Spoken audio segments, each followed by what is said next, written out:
Good afternoon, Your Excellency Ambassador Fabrice, distinguished speakers, partners, and friends. Thank you for joining us in person and virtually for the official launch of Sustainability Connect, a partnership between CDL and Global Green Connect, which aims to connect and empower sustainability professionals. We have an exciting program lined up today for the very first event this year at Singapore Sustainability Academy, or SSA for short. Let's begin with a welcome by Ms. Esther N, CDL's Chief Sustainability Officer. Esther, please. Hello, everyone, and well, Happy New Year's to all, and thank you very much to join us at the first event of 2022. And we hope that there will be more to come. And this is actually called the Singapore Sustainability Academy. For those who are new here, allow me to just give a little bit of background. This was actually designed, built, and managed with a huge partnership of designer, architect, and green building professional. And this is a truly sustainable building with more than 80% of building materials from sustainable source. And you can see the wood here, the lovely wood. It is actually cross-laminated timber or glue-laminated timber, certified by Nature Barcode. And of course, you are familiar with the interface carpet, and we have a lot of partners, and it is only powered by renewable energy generated from the 302,000 square feet of solar panels on the rooftop, and energy consumption and generations is actually real-time tracked. You can see the orange bar there is actually what we have generated since early January 1st, and the blue bar is what we have consumed. So from the past years, when it was fully operated before the lockdown, we normally consume about 50,000 kilowatt hour, and we generate about 60,000. So whatever excess, we channel it back to the mall's grid. So it is a truly zero energy building, and we are really proud of it. And of course, before the lockdown, we have a lot of events and all. So this is how the Sustainability Academy look like from the outside, and it is built to contribute to a cleaner, greener, and more secure, especially the built environment, which actually CDL is in. And our mission is really to promote the global climate action and UN Sustainable Development Goals. Everyone receive a little, SDG pin. Help us to promote it, and we all want to contribute to a sustainable future. And what we actually build this is not to rent it out.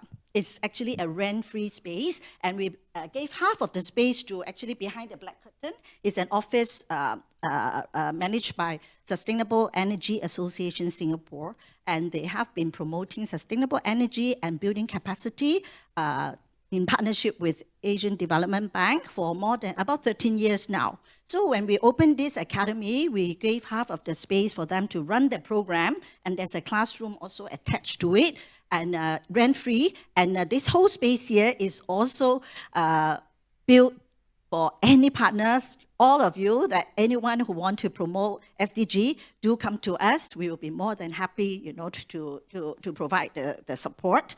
And of course, what we are proud of is not just the physical infrastructure, but actually the partnership. And we were very fortunate when we first mooted this idea in 2016. We have actually secured 6 government agency support from NCCS, URA, and BCA, and NPARC, and all. Then we have like about 15 founding industry partner supporting us with all give us the lovely design. And we have REC that, contributed the solar panels.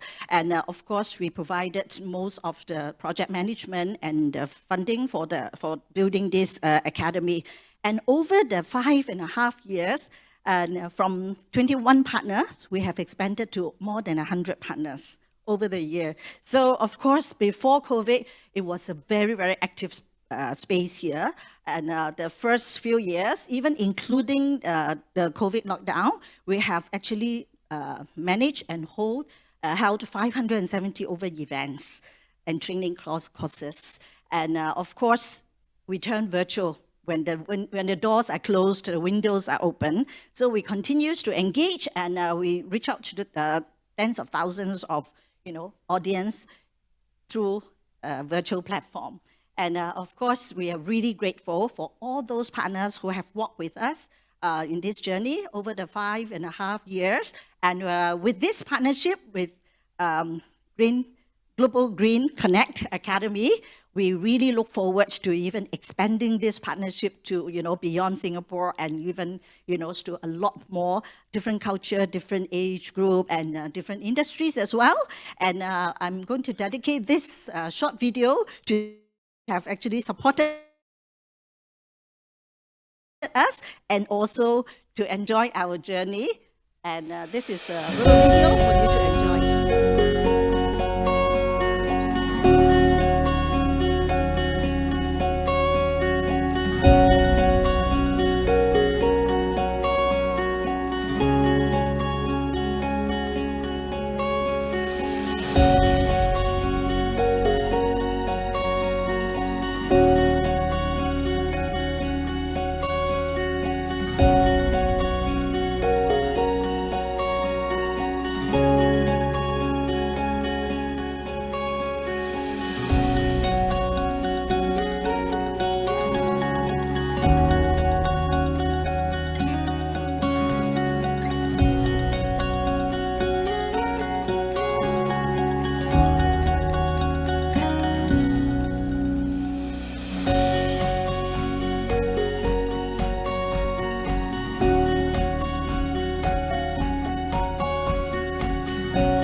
Thank you, Esther. Now may I invite Ms. Christina Lee to deliver her opening remarks. Christina, please. Thank you.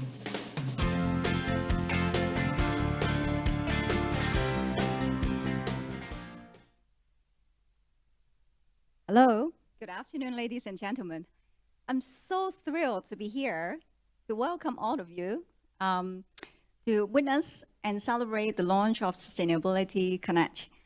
Good afternoon, and I also want to say good morning to some of the audience dialing in from Europe, and our distinguished speaker, and His Excellency Ambassador Fabrice. Thank you so much for joining us today.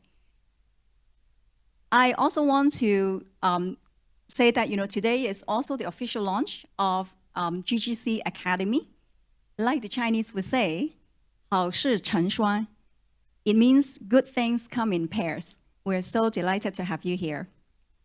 Global Green Connect, for some of you might not know, our goal is to build a sustainability network through collaboration with different industry practitioners and partners to re-engineer our business ecosystem. You may ask, what's wrong with our business ecosystem? Something has to change. That's not said by me, but Albert Einstein. We can't solve problems by using the same kind of thinking we used when we created them. I think it's more true now than ever as we all going into the green recovery. I often joke that we started the business 8 years too early, when those acronyms like ESG, SDG, GRI, TCFD weren't the buzzword in the business community. But truthfully, we are so grateful that we started the sustainability journey early, and it allowed us to make impacts through collaboration with our startup partners, SME, MNCs, NGOs, family office, and impact investors. And these partnerships and resources have become the foundation of GGC Academy and Sustainability Connect today. GGC Academy is a sustainability learning platform that is built by practitioners for practitioners. Our trainers are practitioners from all walks of life. They will not only share sustainability knowledge, but practical skill sets to help you integrate your ESG into your business. Without further ado, I would like you to meet some of our trainers today.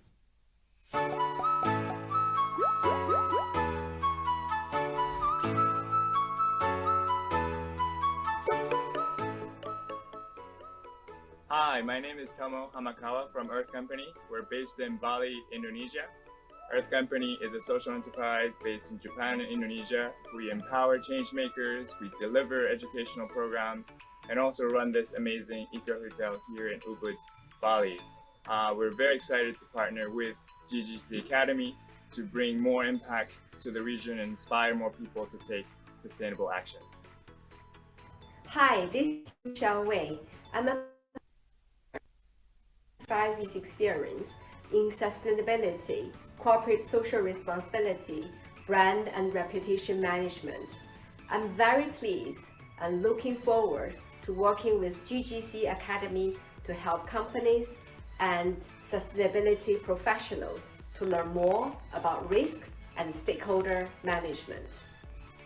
Hello, this is Laura François, impact strategist and entrepreneur based in Montreal, Canada. When I'm not busy building impact ventures, I am coaching and mentoring accelerators across ASEAN to create a new wave of resilient and sustainable businesses. I am thrilled to be joining forces with Global Green Connect Sustainability Academy to share my passion for systems thinking, for infusing creativity into impact road mapping, impact communications. And my goal is to enable leaders across all industries to think outside of the box when it comes to their potential for creating massive impact on this planet. I'm Pauline from Suristic, a social impact consultancy focusing on Asia. We are passionate in supporting companies to design, measure, and advance social impact of their programs. We can also help you to measure your social return on investment. Look forward to sharing insights with you in the Global Green Connect Academy. Hello, this is Robert Rubenstein from the TBLI Group in Amsterdam. I want to congratulate Global Green Connect on the launch of Asia's first sustainability learning platform. Practitioners educating asset owners and management service providers for over 25 years, and we look forward to working together with our Asian colleagues.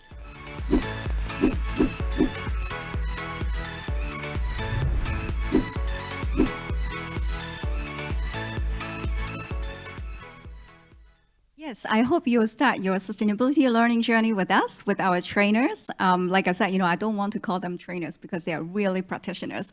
And I hope, those acronym, ESG, SDG, it's not going to be so scary, apparently, apart from COVID. I think those acronyms really create anxiety for a lot of people. So we want to help you bridge it and learn it and integrate and make it so easy for you. So I think I am sure some of the sustainability officer or investor will be very happy to hear that, we can't fabricate a ESG report or good ESG report. We can only churn out a good report if the whole company integrated sustainability into that practice. So I hope you will also enjoy the plenary discussions, learn and inspired by our speakers later on as well. So I think last but not least, the last slides, please. Yes, this is from Jeffrey Sachs. Let the future say of our generation that we send forth mighty current of hope and that we work together to heal the world. So we are here together to make impact and make a difference. More importantly, I hope you can leverage and tapping into our network to find gold in green. Thank you very much. Thank you, Christina. Last but not least, we have Ms. Aphrodite Anastasaki, Partnerships Consultant at the Office of the Executive Director, UNITAR, who will say a few words through Zoom. Thank you very much, and greetings from Geneva. I'm very happy to deliver this message on behalf of UNITAR, and I would have to apologize on behalf of Jonas Hartl, the chief at the Office of the Executive Director, for not being able to eventually be with us today due to an emergency, but I'm very happy to deliver this message on behalf of him and of course on behalf of whole UNITAR, and we're very grateful to our partner Global Green Connect and CDL and the Singapore Sustainability Academy for having us, and for also having the UN voice at the launch of this very significant and timely initiative that finds us today at critical times, but for sure opportune times. And we saw that with the recent COP26, the UN Climate Change Conference, showing that sustainability and the Sustainable Development Goals framework is no longer a crossroads option, but it really becomes a concern and responsibility of every contributing community to the society, the environment, and the economy, of course. And indeed, it's a critical moment where we should be focusing our efforts on educating and training these communities.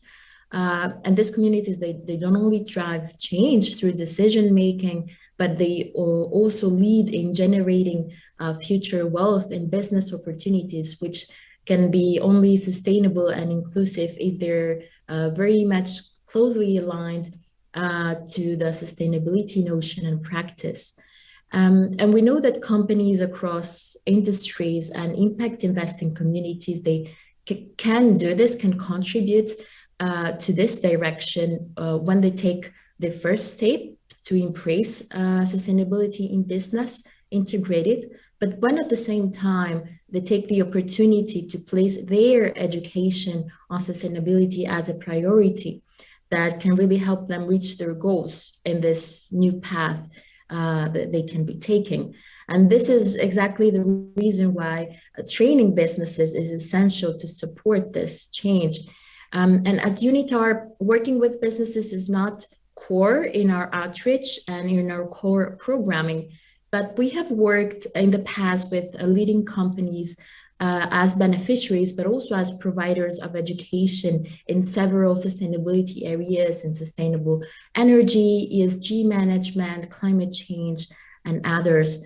And one very representative example that comes to mind is our work with Danone since 2018, delivering training and offered a dedicated learning platform for over 130,000 employees of the company to learn about climate change and related and interconnected issues.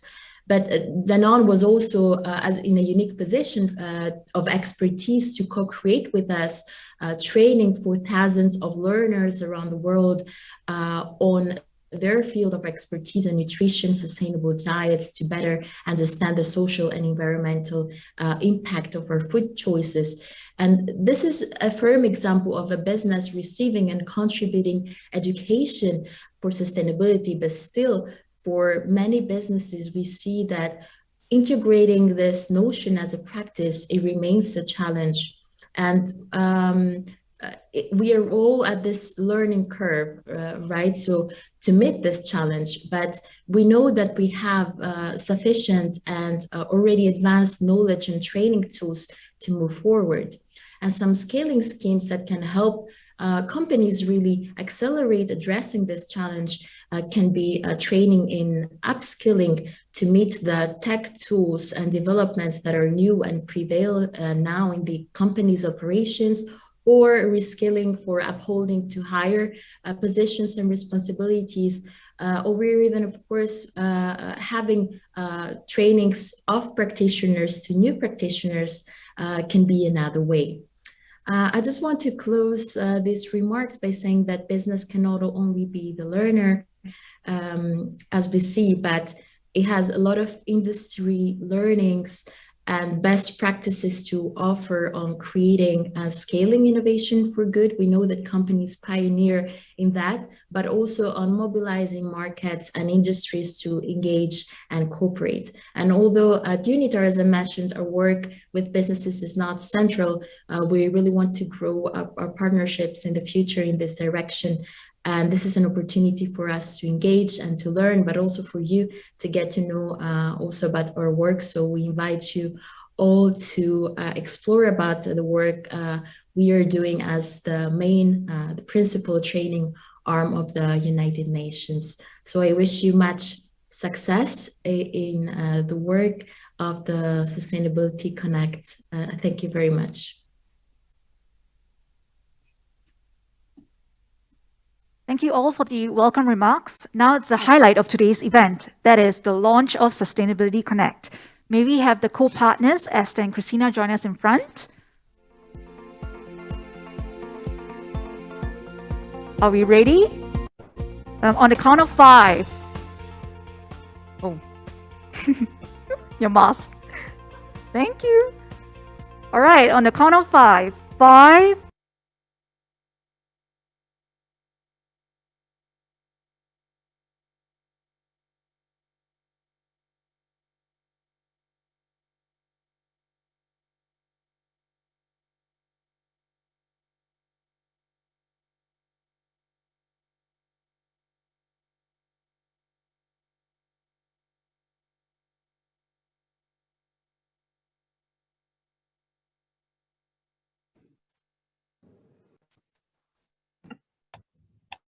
Head of Finance at UOB, Ms. Amita Chaudhry, Group Head of Sustainability at AIA Group, Mr. Vincent Desclaux, pardon my French, Managing Director at PALO IT, Mr. Shai Ganu, Managing Director and Global Leader, Executive Compensation at Willis Towers Watson, who is joining us now via Zoom.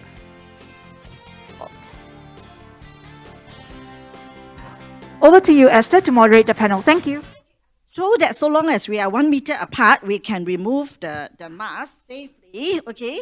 Don't hug each other, although we are very excited about this launch. And is Shai on the screen already, joining us? I am indeed. Hi, Shai. Hi, thank you for joining us. Good evening, everybody. Great. Okay, thank you very much for this, distinguished here. Of course, sustainability, is now mainstream, whether it is on the global or national agenda, whether it is in the parliament or boardroom, and whether it is on the business, political, or social agenda. But we can't do it alone. So partnership is really key, and that is also why we have, this, Sustainability Connect, and we are very happy to, have this panel of speakers from different industry and also different culture background and all that. And to kickstart this panel discussion, I would like to, invite each speaker to give us a little bit of your background and how you started your sustainability journey. I know you need 2 hours to say that, but I can only give you 2-3 minutes to say so. Yeah, so from my left first, Eric, and then, yeah. Hello. Hi, everyone. Quick intro. My name's Eric Lim. I'm from UOB. I've been with the bank for 8 years, and I hold 2 portfolios within the bank. For the last 8 years, and I continue to run a group finance, reporting into the CFO. But as of the beginning of last year, I also took on the Chief Sustainability Officer role, running the new sustainability function. And in that role, I report into the CEO, right? And so the way I kind of got into this space, as you guys know from the sustainability, you come from different routes, right? My route was working on the sustainability report that was required by the GX a few years ago. I was an accountable executive that was unfortunately walking by CEO's office when they decided this needed to be done. So I was grabbed by the neck, asked to do it. And, through the years, developed first an understanding and then a deep conviction on the importance of sustainability. So that's a bit of my background and how I got into that space. Yeah, hi everyone. First of all, I want to say it's delightful to be here. Really, I don't think I've been on a panel in Singapore face to face with people for the last several months or year. I think a couple of years now, or 1.5 years. So it's wonderful to meet people in person. So thank you for the invitation. I also want to say a big congratulations to Christina and Esther for this incredible, fantastic, exciting launch of Sustainability Connect platform. I don't think that industry collaboration is the only way to accelerate progress on ESG.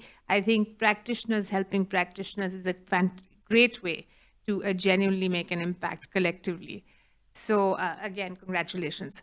Amita Chaudhry, my name is Amita Chaudhry. I'm the group head of sustainability for AIA. I joined AIA 7 months ago. AIA is the largest pan-Asian life and health insurer. I'm really sort of delighted to be a part of this incredible organization committed to building a truly sustainable business and helping them build a strong program of ESG. The leadership is absolutely, utterly committed to creating, taking leadership on ESG, in fact. And before these 7 months, I was with Unilever for 13 years. And the last few roles that I held in Unilever were, I was the head of sustainable business for Southeast Asia and Australasia and Unilever. Before that, I was the global diversity and inclusion director. And then for a period of time, I was on a secondment in New York to the United Nations Global Compact from Unilever. And my the reason why I joined AIA and moved from a company like Unilever that's a front runner in sustainability to AIA because of the sheer passion and the commitment of the leadership to drive change in ESG and to build something really remarkable for them. So that's my introduction. Thank you. Good evening, good morning, good afternoon to everyone here physically present with us and virtually, thanks to technology. And technology is the reason why I'm here. My name is Vincent. As my last name suggests, I am from France. I'm French by birth, but I'm a citizen of an endangered world by fate, I would say. Sorry, technology is letting me down. The reason why I'm here is because I represent a company called PALO IT. I'm sure you guys didn't need to introduce AIA or UB, but PALO IT, who we are and what we do. In just a couple of words, we are a tech consultancy that does two main things. We design and build bespoke software for a variety of sectors and companies, and we help forward-thinking companies to stay relevant through the adoption of technology. And so why tech in sustainability? Why am I present here today? Simply because in 2030, if you go to any retail store in the world and you buy a machine, you buy a computer, this single computer will have more computation power than the entire human race. Scary, right? Skynet and those kind of things. But what it tells us is that obviously singularity is here, but it tells us that technology and digital technology have the power to save or to destroy our planet. And so as a tech company, we have the responsibility, because with great powers comes great responsibility, obviously, we have the power to make sure that technology is used for the greater good. So that's why I'm here today. That's why I'm excited to share with you our story, our experience, and looking forward to a brighter future.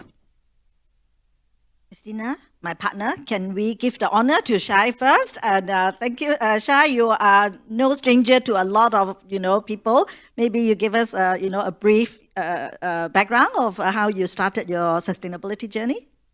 Very happy to. And first of all, Esther, Christina, congratulations on this launch and congratulations on creating this platform for like-minded individuals to connect, and not just connect, but also get access to real practical tips and practical insights on how to actually embed sustainability ESG practices in their organization. So kudos to you both. A little bit about myself. So allow me to introduce myself. My name is Shai Ganu, but as most of you know, I'm not really shy. I work for a company called Willis Towers Watson, and Willis Towers Watson is a global professional services company with 3 broad lines of business: risk and broking, reinsurance, and investment consulting, and the human capital business, and I represent the human capital business. And my role there, I wear a couple of hats. I lead our executive compensation and board advisory business globally. So globally, we have about 500 consultants who work with boards, remuneration committees, nomination committees, and ESG and sustainability committees on how to embed people priorities into your sustainability issues. So I am hoping to bring a slightly different perspective in this conversation, where also we'll share some examples of what we see with other clients.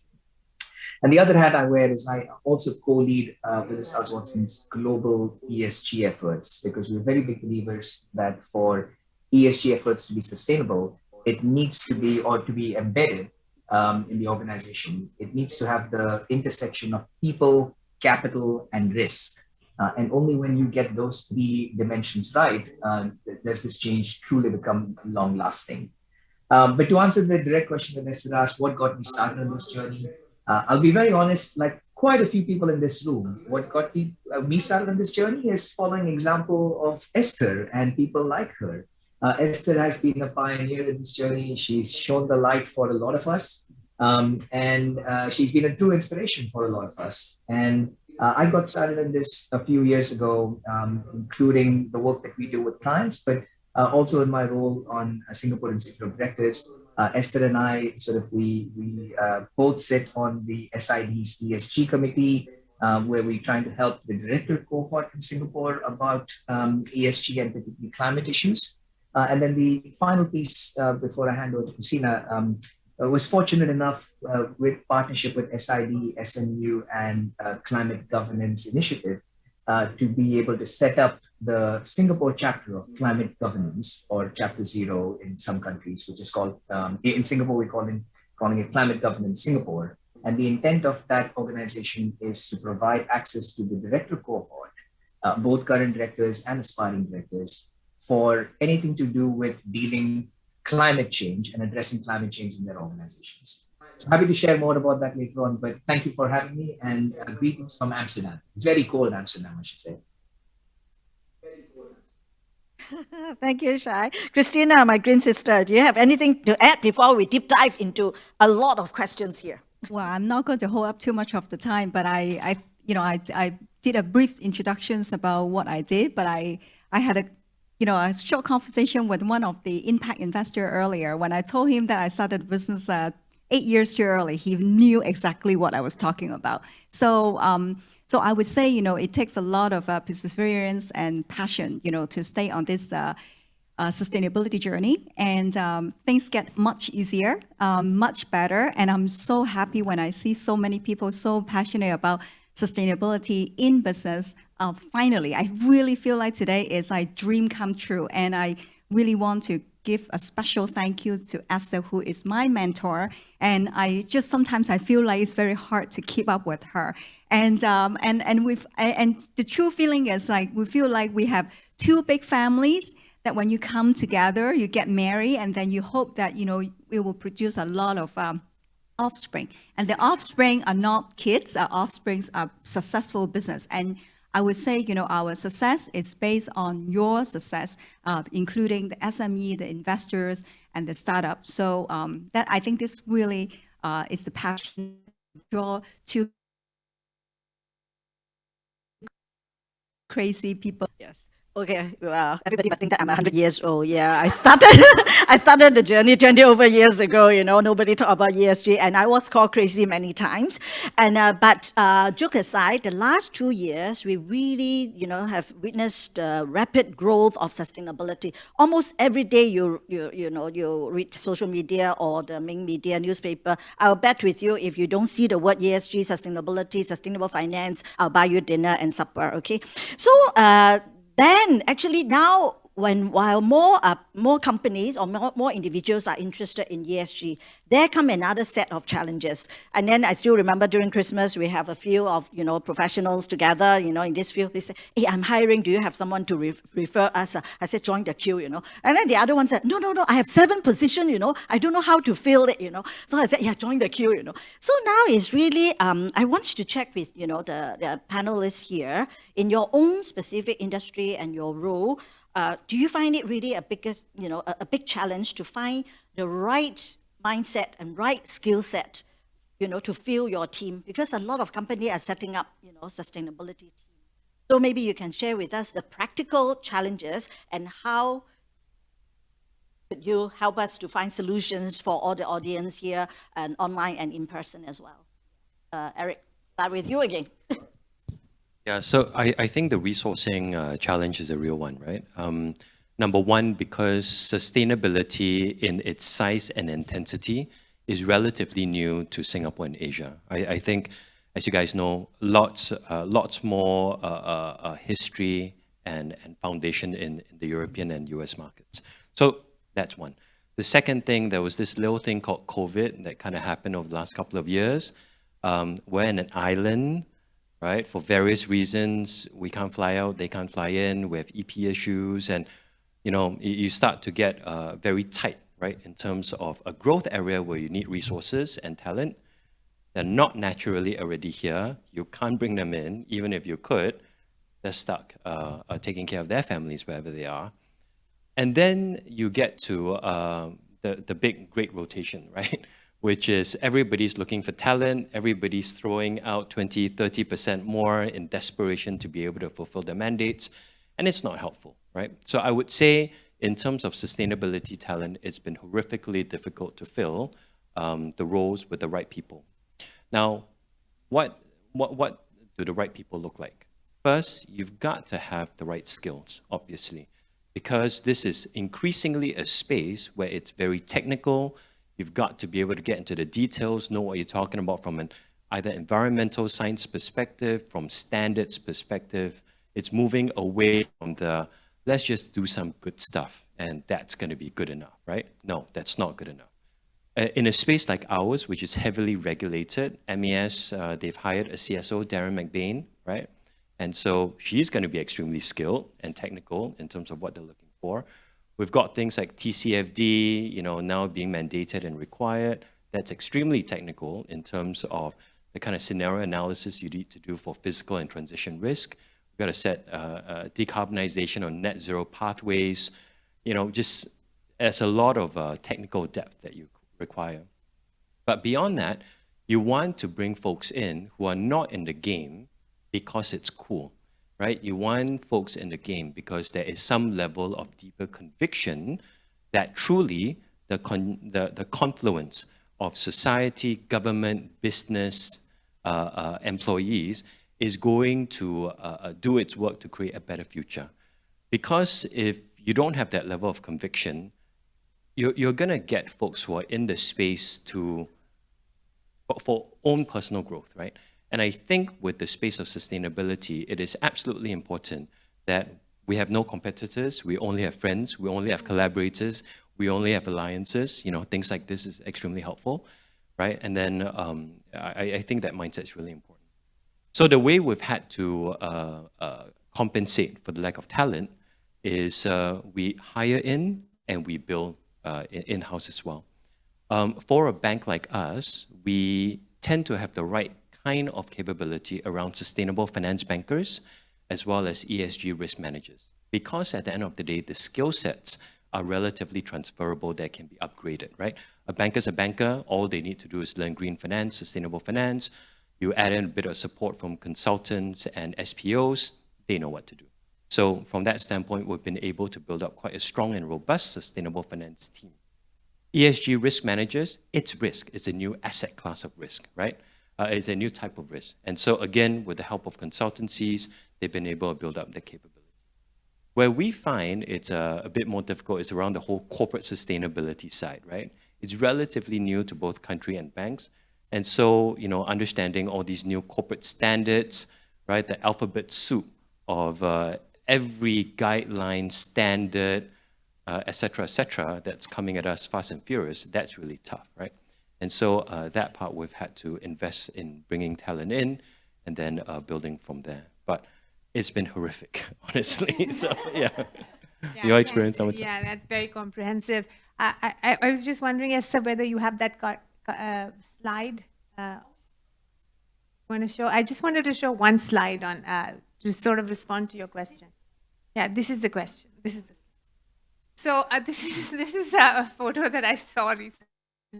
Things on planet people with the airplane and speed of light. So this really sort of sums up the demand for ESG professionals actually in companies. And as Esther says, knowledgeable, skilled, and experienced professionals. And there is a real dearth and a real gap. In addition to that, the sustainability landscape is shifting really rapidly. So, for example, Esther will vouch for it that what counted for green buildings 10 years ago is very different from what 10 years later. Then there's the whole alphabet soup that you've talked about. I recently read a report which said that if you look at frameworks and standards and rating agencies, there are more than 600 in 2018 and growing. So in order to be able to keep up with all of that, there are, of course, a lot of resources and educational bodies and people becoming specialists in ESG.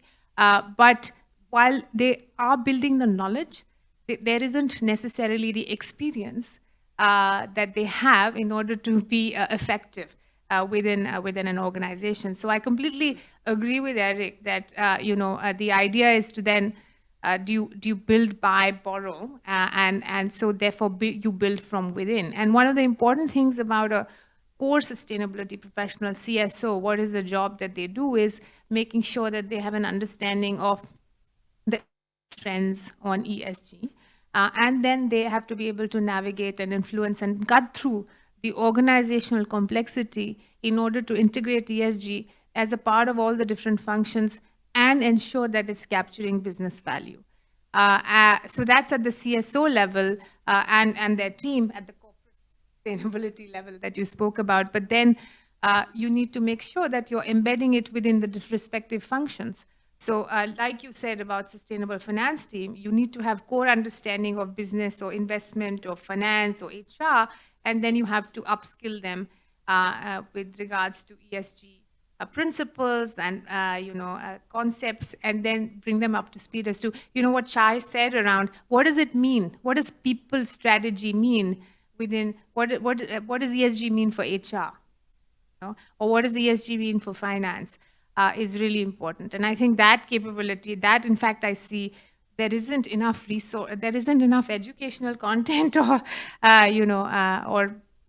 resources that are available to upskill people around that. So this particular platform that is bringing together expert practitioners to advise other practitioners is a great platform.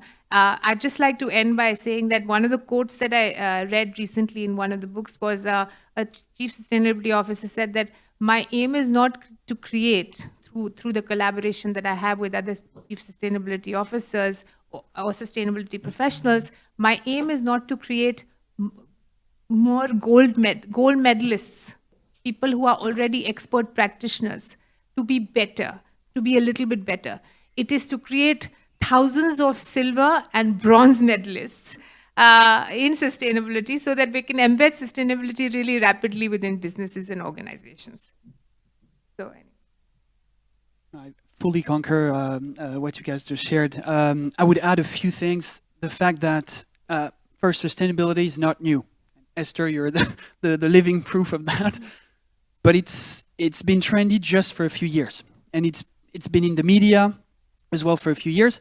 But if you go to any school in Singapore or in Europe or wherever in the world, no one would tell you, "Oh, I want to become a head of sustainability in the future. I want to become a ESG expert." It's not there yet. Schools don't have curricula that are preparing younger generations to those topics, and the problem we have here is that the younger generations, they will have to bear the consequences of the previous generations. And so we have a gap from an educational standpoint, as you shared earlier. So, and Eric, the fact that in Singapore, in a lot of different countries, it's difficult to hire. We're fighting for resources and for good people, good talent. It's been accelerated with COVID. The way we have is that we look at two main dimensions when we want to build capabilities around sustainability. First one is core skill sets. And these are not sustainable skill set that we're looking at, simply because this is a highly complex environment, very scientific, with jargons, with technical terms that no one really understands. This is a systemic issue as well, and to grasp the full spectrum of understanding of what the problems are, we need a lot of perspective, and so not many people have that perspective. So one is focusing on core skill sets such as technical skill set. You need experts, engineers who understand how to calculate carbon footprint, what emission factor is. So we need people to understand the science behind. And then the second aspect on the craft aspect is the business aspect of things. How do you translate sustainable issues into business accelerators? So these are the two craft aspects that we look at. And then the second dimension is the mindset. How the purpose. How do you marry your job with the purpose? And so if you combine those, you create cross-functional teams of people who are aligned in terms of mindset, where you have the craft aspect of things, and you have the business aspect of things.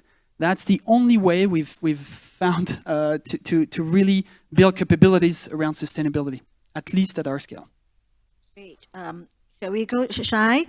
Can you share with us the art, the science, the economy of sustainability, and how can we find that model sustainability officers? Yeah? Yeah, I was just going to add a couple of comments. I mean, I agree with everything my fellow panelists have said.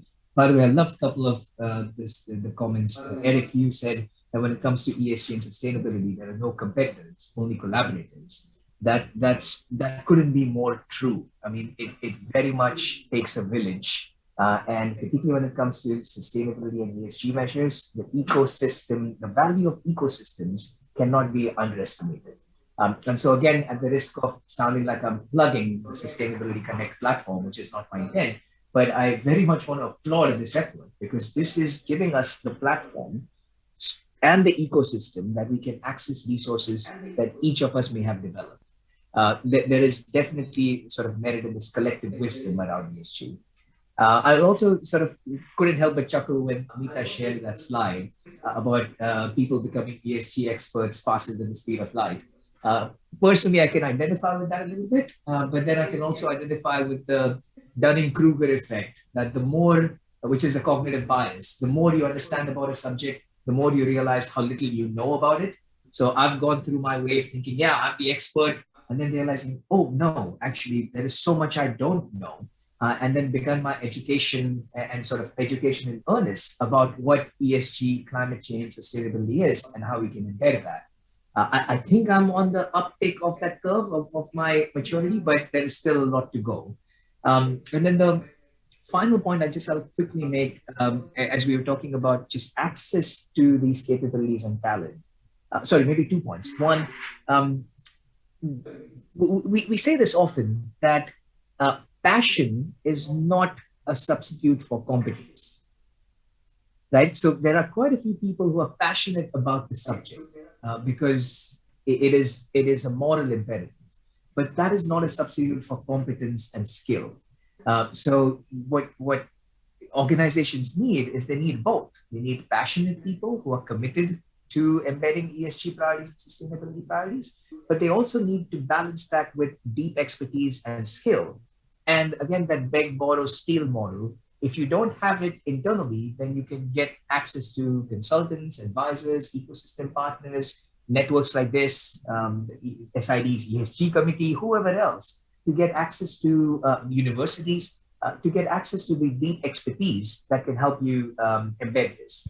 And maybe the final point, and I think Amita touched on this when she spoke about definition of value.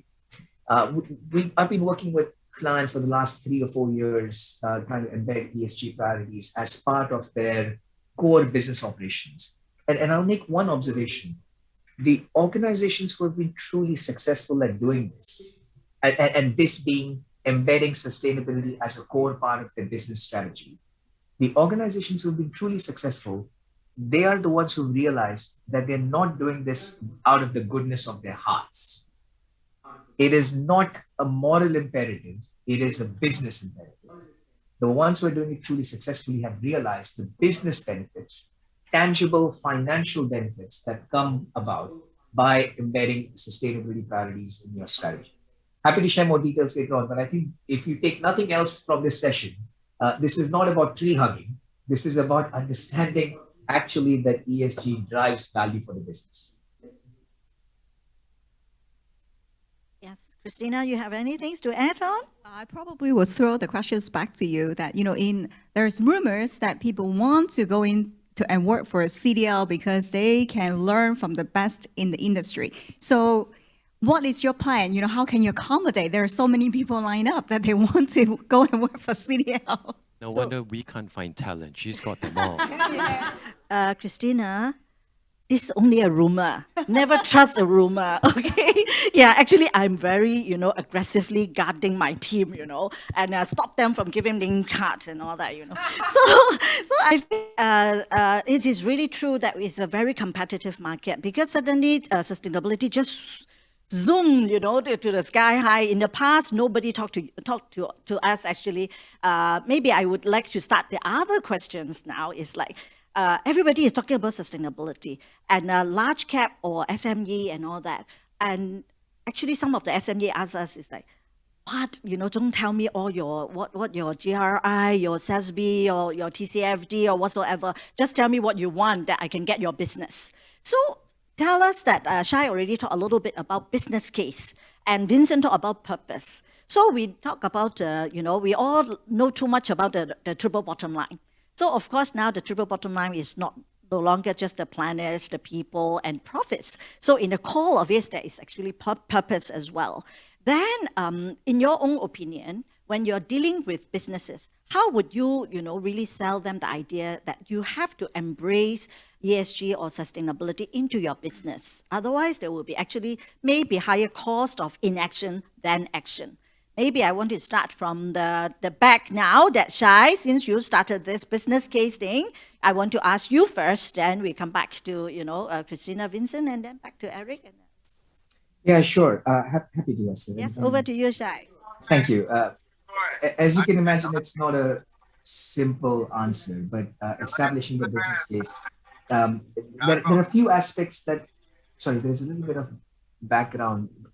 Anyways, I'll keep going. There are a few. Yeah, is there some sound? It's not from our crew. Can you please help to solve the problem? Yeah. Thank you. Thank you. Okay. I was just going to say. Seems okay now, Shai. Thank you. There are a few areas where I think we've seen organizations actually establish the business case of not just climate, but the broader ESG priorities and impact the business. I'll give you a couple of examples. So one of our clients, this was a European chemical company. And back in 2018, we decided to align the CEO's compensation to a reduction of CO2 emission. And this was back in 2018, so pre-pandemic. And very deliberately, because this is a European company, and so when you make any changes to executive compensation, you have to disclose it, and sort of there is a reporting regime. But very deliberately, we worked with the investor relation team, and we planned the announcement such that there were no other announcements planned in a 2-week window. And we just wanted to see what the impact is and how investors would react to it. Just the fact that 20% of the CEO's compensation was linked to CO2 emission reduction resulted, and I fully accept that I'm talking about correlation, not causality, but we saw an 8% increase in share price over that 2-week window. So clearly, and when they analyzed their flows, their investor flows, they got a lot more pension fund money flowing in, because they were starting to be seen as more of a responsible company who are actually tackling the decarbonization issue head on, and linking the CEO's pay to it, and a significant portion of that. So there is certainly this valuation game or valuation benefits that you see.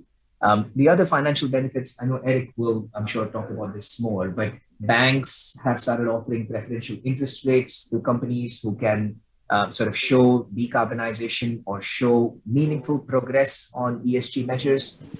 So there is definitely that financial aspect, but let's not also underestimate the impact that some of this has on your people and your customers. some of the research that Willis Towers Watson recently did is employees are more likely to stay with a company that has a strong sense of purpose and in their mind role models or exemplifies stronger ESG behaviors or ESG priorities. And then customers, customers, all of us as consumers, we are voting on our feet every day. And I'll give you one small example. So personal experience. So I have a winter jacket and it got torn through wear and tear. And I bought this from Patagonia and I sent it back to Patagonia to repair because Patagonia says that they will repair things. And they sent me a note back, and I'm not the only one they've done this for a few people. They've sent me a note back saying, thank you for choosing to repair because repairing is more environmentally friendly than buying a new product. And so if you think about it, they were saying, it's okay that if we don't sell more product, what is more important for us is to come across as a responsible organization. And I actually, from that point on, only ever buy my winter clothes from Patagonia because in my mind, their values are aligned with my values. And I know I'm just one data point, but let's not underestimate the impact that this has on consumers and consumers' buying patterns. So I think the business benefits are there for all to see. It takes a really astute chief sustainability officer to be able to glean some of this and make a coherent case for all stakeholders. Thank you, Shai. Christina, you want to elaborate on it? I probably will add on what Shai just mentioned and maybe address your questions about SME because it's very hard to get SME on board for sustainability, right? But I must say, the government here is very much, with foresight. And I am part of the sustainability toolkits for as a grassroots think tank to make advice for one of the ESG grant, which will launch soon to help SME to embark the sustainability journey. I usually would just explain to SME in a very short way or easy way to align with what their concerns are. I think SME, especially these 2 years, they are more thinking about survival than sustainability or ESG. So I think, we will start off by explaining, it's more like the mindset, for them to understand why they're facing the problem that they're facing right now. I think a lot of our companies probably, especially the small one, they're only focusing on short-term return. But going forward, I think they will feel the heat, more in the real world from, if they want to tapping into a cheaper loan from the bank, they might need to have a better ESG performance. If they want to attract talent, especially they're not big brand, then they probably need to have a purpose.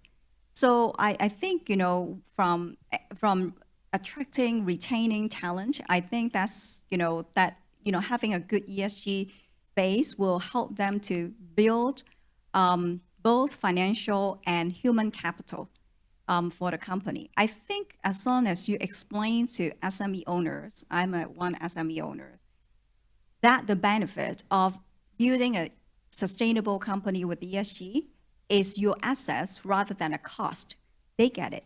And I think, with the help from government, I think that would really go a long way. So there's no short-term fix, but I believe that we are on the right path, whether it's from the policymaker or from, finance industry. I think there are a lot of support for SMEs to embark the sustainability journey. We also had, I think, the community we serve is across quite a big spectrum, which including youth. So I really resonate to what Vincent said. It's about the next generation. So we have the privilege to bring the SDG Open Hack, which is originated from Switzerland, to Singapore last year.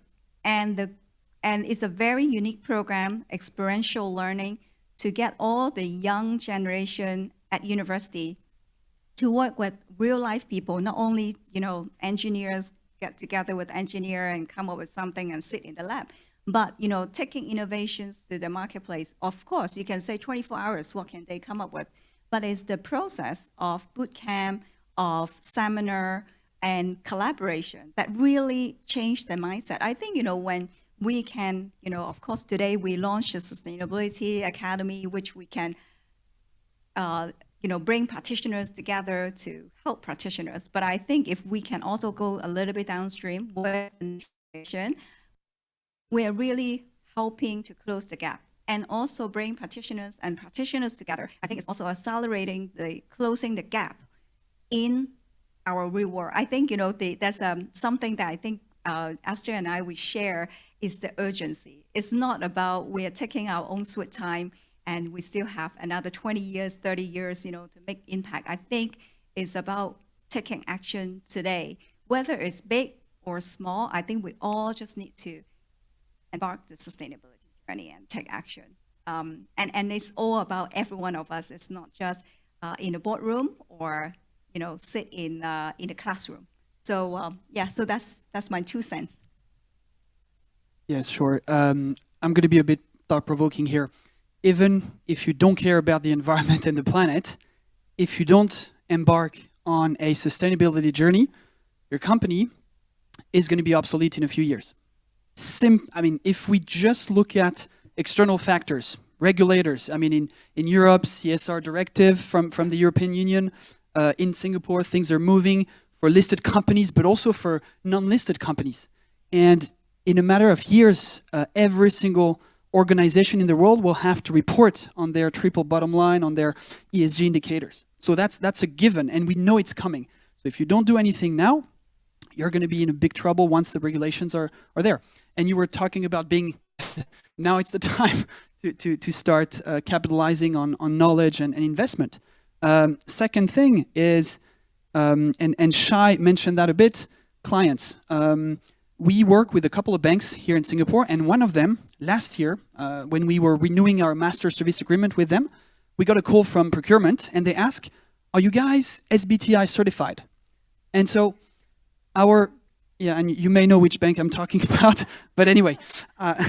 And so our sales team came to us and said, what does SBTI stands for? And so that was the first time one of our customers was asking us, and it's not a tricky question. They were just putting us on the scorecard. And so we passed beyond SBTI index, but anyway, so that's the second thing. Customers, whether big organizations or people, they have expectations now. They don't want to buy from companies and use services and products from companies that are harming people and the planet. That's a given. Then you have peer pressure, competition. In the tech space, if you look at cloud providers, for instance, you go to the top three, Azure, Google, and Amazon. All of them, they have now carbon calculators. They try to report on how is your carbon footprint while using their systems. And then the other followed. And if they did not, they would have lost market shares. So you have competition also pushing in the right direction. And if you don't do anything, again, you would lose revenue streams. And then internally, you guys talked about retention. Employees want to find a purpose. And they obviously, and especially the younger generations again, they really want to work for a company that is fulfilling, that has a strong vision, good values, and products that are making a difference. They want to make a difference. And if you don't offer that, you will not be able to hire from Esther in the future. So it's impossible. And so internally, employees. And then the last thing on this topic is about innovation. Sustainability is profitable if you know how to channel it. An example, we have an innovation lab in Singapore that focuses on societal problems, and we try to solve them through technology. The latest prototype we've been working on is a tech sobriety prototype that is installed on every single machines in our company and measures carbon footprint. So we translate energy into emissions. And so this tool, we already have 3 companies asking for, hey, can we buy that? We said, no, it's going to be open source. We don't want any revenue out of that. We want the community to benefit from that. And so if we wanted, we could monetize some of our tech and have massive opportunities if you succeed in marrying technology and sustainability the right way. Wonderful. Just for the benefits of the audience who may not know all the acronyms so well, like Vincent, SBTI is actually Science-Based Target Initiative. It's a global, agenda to actually help companies to set goals for carbon reduction targets. And we've been one of the, companies who has lost a lot of sleep because of SBTI. And it is a very stringent, robust requirement. And then you are talking to scientists who look at carbon, not over coffee. They look at technical numbers and past and also projection and how you can really achieve it. And now we are all talking about aligning to 1.5 degree already, not to 2 degree anymore. So we were very, very fortunate that we have just passed the exam for 1.5 degree warmer scenario. And you are talking about the people behind this is actually CDP, the World Resource Institute and WWF, and all the scientists who only look at numbers, not friendship. Okay, so but it is really, really useful. The process is painful. Our first set was it took us 8 months to establish the first set of targets in 2018. And this new set aligned with 1.5, it took us almost half a year. And every one of us, some of my colleagues are here looking at net zero, looking at 1.5 degree. We always lose sleep because of we see zero, in our in the air. So I think just to go back to this, particular business case. In fact, we also received questions from the Zoom audience that they want actual examples. If you could build in some of the actual example, not just but also the social and the governance parts to talk about the business case and how do you convince your board and your colleagues, to join this ESG journey with us. Yeah, good timing now. Thanks, Esther. Yeah, I'm losing sleep over SBT also. So if you would like to collaborate on that, I'm all for it. So anyway, I think great inputs from the other panelists, and actually, I'm not going to repeat it, but provide examples in the context of a framework that we use when we talk about business value capture from ESG. ESG is a fundamental driver of business value. And the way that we look at it is more growth and profitability, lower cost, less risk, and more trust. So if I had to give a specific example, and I used to be with Unilever, I'm now with AIA, and I'm happy to give an example under each of these very, very quickly, given the time, for these 4 categories. More growth and profitability, like you said, propositions, sustainable products, policies that link back to delivering impact, which consumers are increasingly asking for. There's enough empirical research that tells you that customers, in fact, 76% in Asia Pacific are asking for more sustainable propositions, and Gen Z and millennials are willing to pay more for it. So whether it is in an FMCG industry like Unilever, or it's an insurance policy, insurance industry like AIA, there is a clear case for more growth through innovation around products and propositions and policies. So that's one example. If you think about less cost, then eco-efficiency or energy efficiency, well, in the short term, there might be a cost, but over the long term, you are going to, as a result of reduction in waste, water, greenhouse gas emissions, and you will probably vouch for that, Esther, you're going to have savings and cost avoidance of several thousands of dollars as a result. And we've seen that in Unilever, we are seeing that in AIA.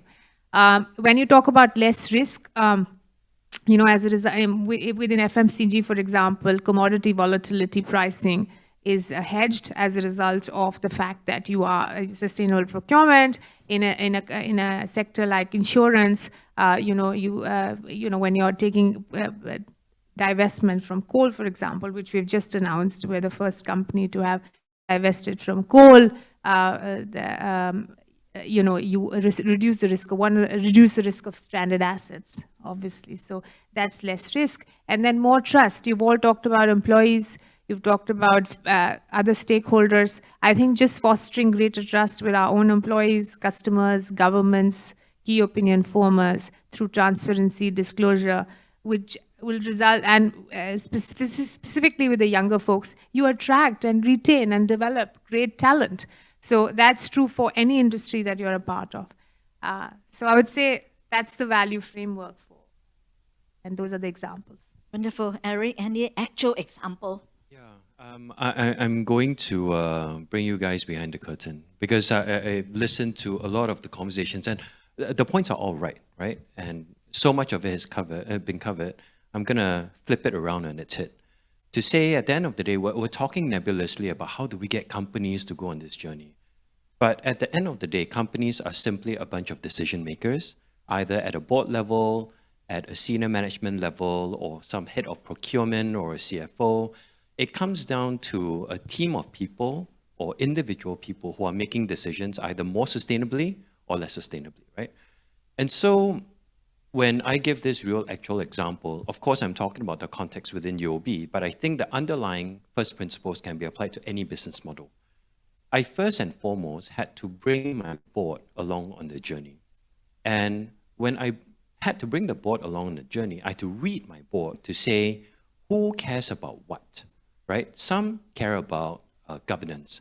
Some care about shareholder value. Some care about reputation. Some care about, right? First and foremost, you have to read your decision makers.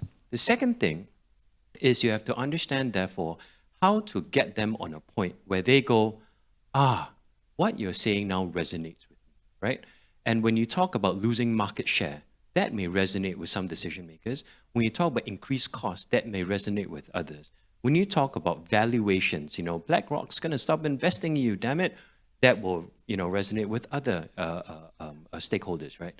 And I think being able to bring a big complex topic like sustainability, de-jargonize it down to a level where it becomes relevant and personal to each individual decision maker, right? Let's not even use the word stakeholder.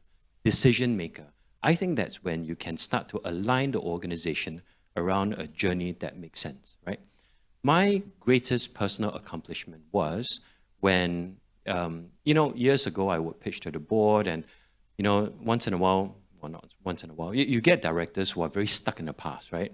Climate change is not real. It comes from the Western world. They're just kind of trying to keep Asia down. It's not fair, right? We've all heard that kind of argument, right? My biggest accomplishment was when that same director finally said, you know what? This is really important to us as a bank. We got to make sure we get the right sustainable finance capabilities out to our customers. If they do well, then we do well, and then valuation goes up, et cetera, et cetera. He finally saw the whole value proposition, right? And that was when I knew the most held out director has finally seen the light, because we were able to be relevant to him at a level that made sense to him, right?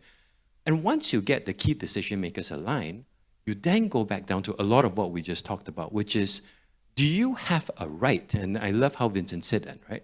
Do you have a right for your business model to exist 5 years from now, 10 years from now, et cetera, et cetera? Because if your business model has no commercial right to live, you will die, right? And so you will quickly find, whether you're SME or you're large corp, you will fall into one of two categories. Number one, you don't have a right to live today, but over the next 5 to 10 years, you can transform your business model to have a right to live tomorrow, right? For example, car manufacturers, right? If all they're producing are ICE vehicles or internal combustion engine vehicles, there's this massive race to convert all of their fleets over to EVs. There's this little company called Tesla. I don't know if you guys heard of it. Seems to be doing pretty well. Seems to be the future of all the industry, right? So, right, for example, if you are part of the supply chain that provides exhausts and catalytic converters to combustion engine cars, and EVs no longer need any one of those, your product is dead, right? So you're either going to find a new product that's going to be relevant, or realize that the industry is going to shift beyond you and maybe your best bid is to enjoy the remaining years of your sunset industry and invest your money somewhere else, right? And so the challenge of being a finance guy who does sustainability is I have no rose-tinted glasses. It's horrifying, right? To be able to see the world as clearly and as brutally as I can. But that's the question you really have to answer. Do you have a right to live? And can you make that transformation in time to justify your right to live as a commercial enterprise? Thank you. And I'm trying to combine a lot of questions. I'm not checking my own text. A lot of questions from the Zoom. And some of you that have already addressed some questions. And this one is actually from, ask about like embedding sustainability in an organization, usually start from the top. Is there any examples that you can think of that it is starting from the bottom? And if I could share that, you know, for CDL's case, we are very, very fortunate that we have the board commitment. My portfolio only report to the board sustainability committee. So board commitment, top management commitment is very important, but I wouldn't say that everyone in the companies are on board. It's always like a pyramid, that the top people are the one who is driving it and running it. There are some majority are like, okay, whatever you say, I'll do it. And that's also at the bottom of it, it's like, I don't care, I don't know, and you know, I just do my job. So our job here is really want to flip this pyramid, that we want, you know, more at the, you know, at the top to really run with us, you know, and embed sustainability. So just to answer these questions, you know, for this an audience, that do you think, you know, top, you know, down or bottom up is more important? Or what are the solutions that in your organization? Maybe I would just go back to Shai first, that hopefully that, you know, you can share with us because you advise a lot of board and all, and maybe you want to share. And could we keep the answer to about 2 minutes because we have quite a number of questions. We only have 10 minutes left. Yeah, I thank appreciate you, that. Shai. So I'll do this very quickly. And if the question is, should it be top down or bottom up? The answer is yes. As in, it should be both. One of the ways of embedding this, and there is this old adage, what gets measured gets done, and more importantly, whatever gets rewarded gets measured, and it definitely will get done. And so increasingly the work that we do with the clients, they are beginning to start, or they're starting to embed ESG priorities and aligning them with incentive plans for senior management and for the rest of the organization as well. And I know it becomes easier to do it for hard decarbonization or environmental measures. Picking the right measures on the S and G is a bit tricky, but progressive companies actually do put in a lot of thought about thinking about which would be the drivers in the E, the S, and the G space that could lead to better value. And so just conscious of time, Esther, maybe I'll just say, don't underestimate the power of incentives. But an old boss said this when I used to work at a bank. The good thing about incentives is that they drive behavior. The bad thing about incentives is that they drive behavior. So we've got to make sure we're encouraging the right behaviors and discouraging the wrong ones. Okay, great. Anyone on the panel want to address these questions? Yeah? Top down, bottom up, or everyone, you know, must jump on it? Yeah. Who wants to? Yeah, Can I? Vincent? May Yeah. I? Sure. Cool. So as part of our business, we advise companies in their transformation. Now we don't call that transformation, we call that movement, because one of the common questions we get is, okay, when is the transformation finished? When am I sustainable? When am I agile? And so we have a method that is very straightforward when it comes to change and how to deal with change management.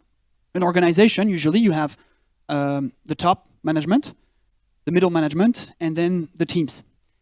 And the layer that is usually a challenge is what we call the frozen middle. The people between the decision makers and the teams executing the vision.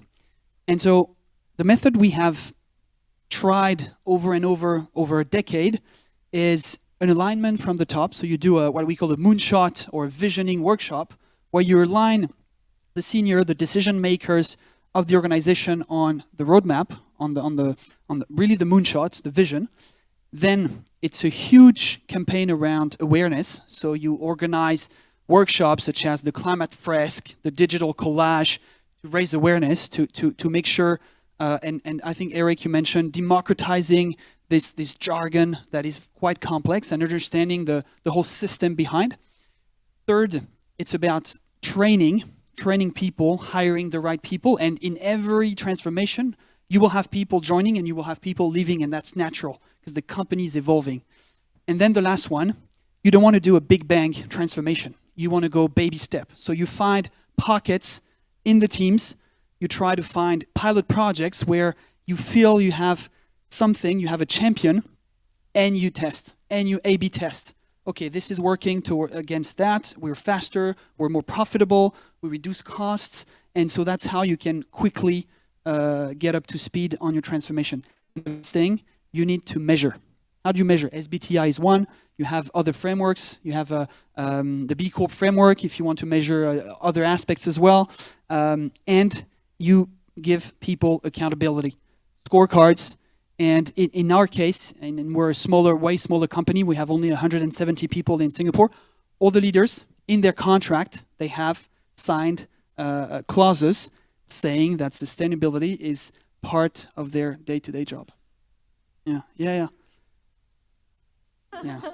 Okay, any things to add on before the next question? I just have one line. I just want to say one thing, which is that you've described the process of business transformation extremely well, and ESG is a business transformation process. I do want to say that my experience is that the question was whether it gets done top down or it's possible to do it bottom up. My experience is leadership commitment is the foundation for strong ESG performance. So that's what I just wanted to make. Okay, I'm combining a few questions into this. We all know about the value chain, right? And then, who drive the sustainability agenda most?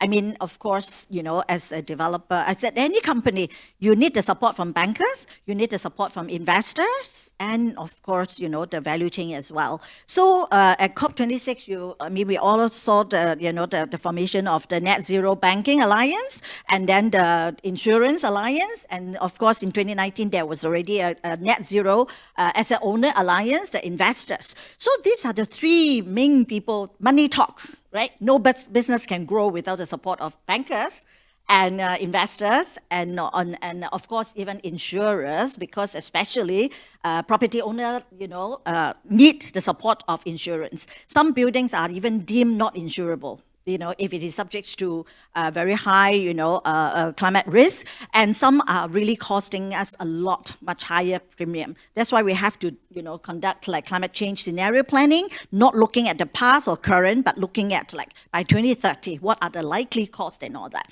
So maybe let's shift, the agenda to talk about money now. So in your own role, what will be the key driver for the next 10 years? And one more question from the audience is like, how would you, describe a perfect or effective, sustainability officer to drive change?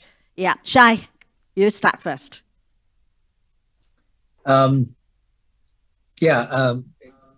If you think about, I guess the earlier conversation that we had about what helps embed some of the sustainability priorities.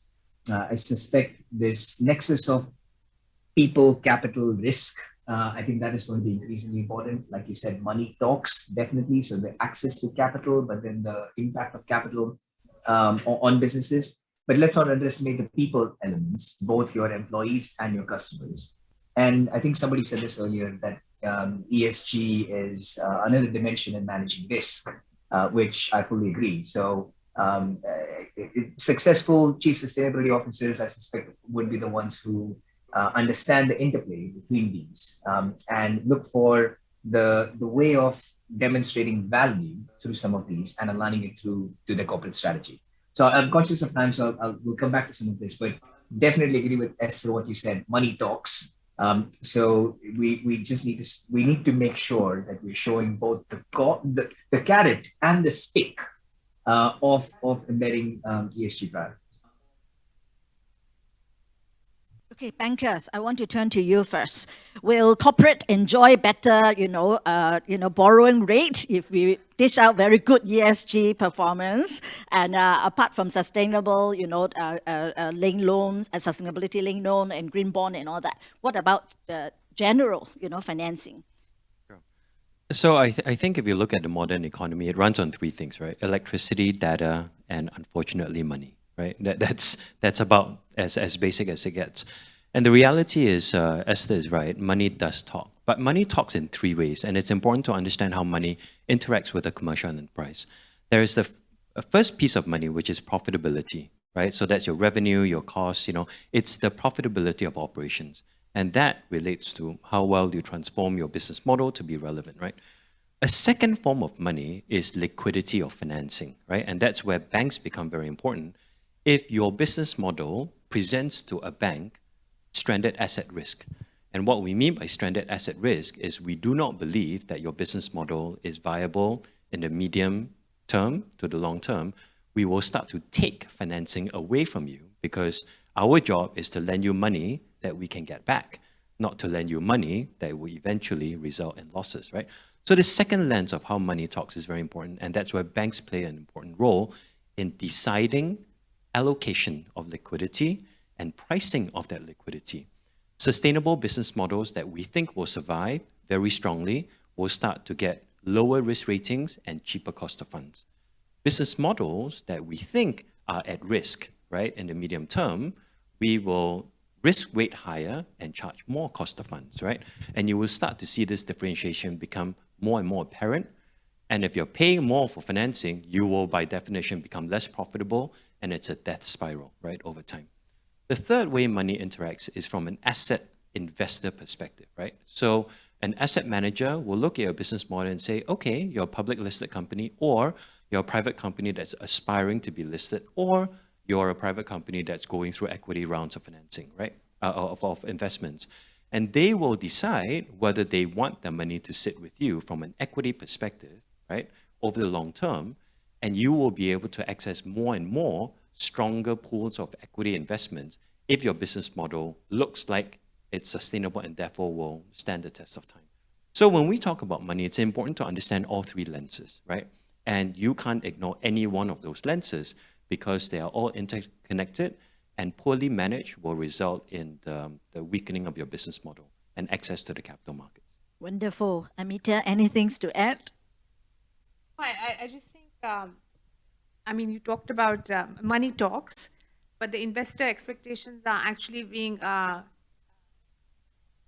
what Shai said, the customers, employees, and stakeholders. So you move from maximizing shareholder value to maximizing stakeholder value. And that's what's driving the whole explosion of ESG and people becoming faster than speed of light. ESG, becoming sort of want to become pick up capacity building or capability building. So I think I think this whole movement around contributing to stakeholders and is the way that companies are looking at long-term value creation. Well, Christina, you talk to a lot of investors, and in fact, ESG and impact line is getting quite gray now. So, in fact, just in 2020 alone, ESG exchange trade funds almost triple in the volume. So there are a lot of money out there. What will be a good advice, for you to advise SMEs that how to attract investor? Well, I think it's, definitely we see a lot more investment going into impact and ESG. But I would say there's still a gap in the making because, I think, it's so easy for investors to say this is an ESG fund or we are an impact investor. But then when it comes down to what their expectations are for the ROI, they will go back to the good old methodology to measure ROI. So I think, you probably heard from one of the trainers that are also practitioners is when it comes to S, when it comes to E, probably it's quite easy to measure. The G is a given, especially for big company.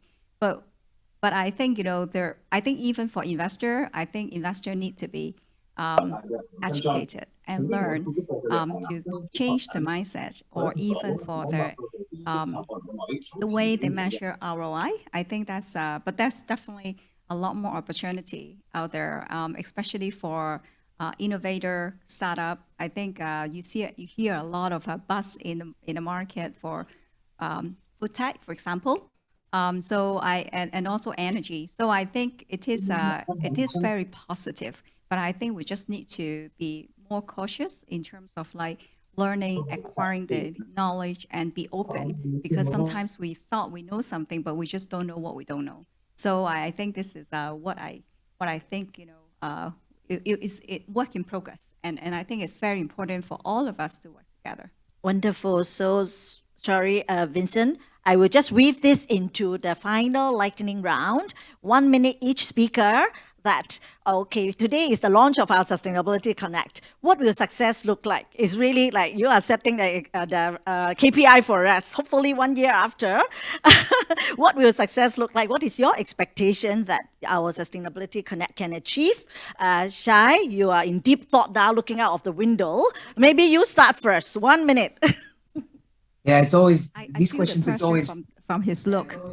No, these questions, it's always not good to start first because you don't have enough time to think about it. But maybe very quickly, I'll say a measure of success is if in X number of months or X number of years, Sustainability Connect doesn't feel the need to exist, i.e. we've achieved our mission, sort of the ecosystem has been built, capabilities have been built, there is regular exchange of people, and I know this sounds counterintuitive, but it would be truly successful when we don't need organizations like Sustainability Connect. But till that point, I suspect the access and information sharing on the platform, I think that would be a really important measure. Wonderful. Eric, what's your expectation? Yeah, so I think in the long run, I agree with Shai. When sustainability is such a given, you don't need forums like this anymore. It's as simple as breathing air. But somewhere in between, I think a mark of success would be, if you think about the conversation we had here, it was relatively high level. It was relatively, to be honest, basic, right?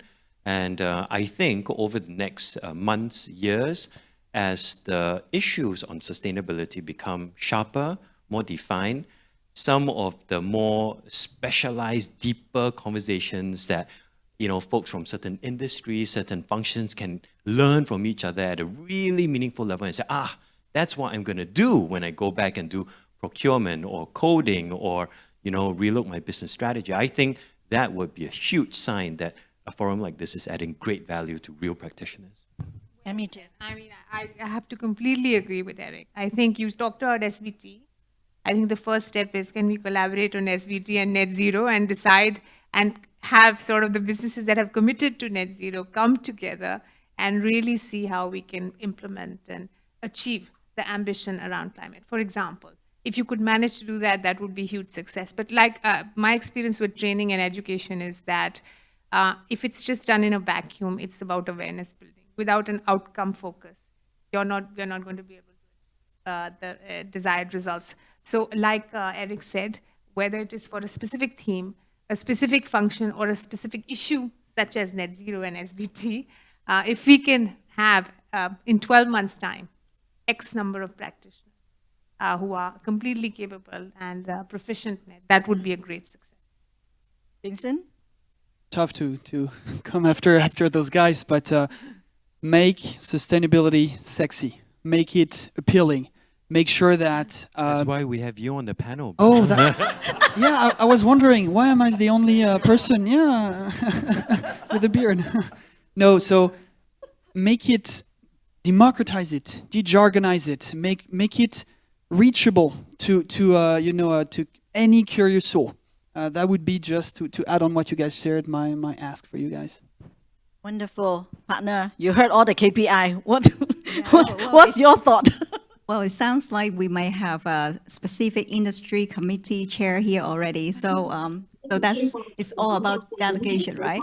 But also, I would like to highlight that I completely agree with Eric, and we need to make it integrated into all industry and all working level. And actually, our partnership has already brought SACA, stand for Certified ESG Analyst, examination into Singapore this year. So it is a European standard. I would someone explained to me, because I'm not CFA, they just told me that this is like the CFA qualification for ESG. So I think that is something very exciting for our collaboration, that we could bring in standard, into the industry for particular for finance. Of course, you can take the exam to fly to Europe, but I think it's quite impossible these days, traveling. So we're very pleased to bring the quarterly exam into Singapore, and it's taking place at SSA, and it's every quarter. So when it happens, it's like globally, all the examination will take place at the same time. So I think this is one example of what Sustainability Connect will bring. And as we get more analysts, certified, I'm sure you're going to see a lot of analysts, coming together, have their own discussions, hiring and discussing, industry challenges and solving problems together. So I think this is what I call like a force for good. So I'm very pleased that, I see a lot of enthusiasm in the room. So I think that will, if you all join force, I'm sure, it can grow even bigger. Yeah, indeed, we have to look at the breadth and the depth, and then, quality and quantity. And I'm really, really thankful that, today it's really in the audience. We have a lot of, government agencies and private sectors and all.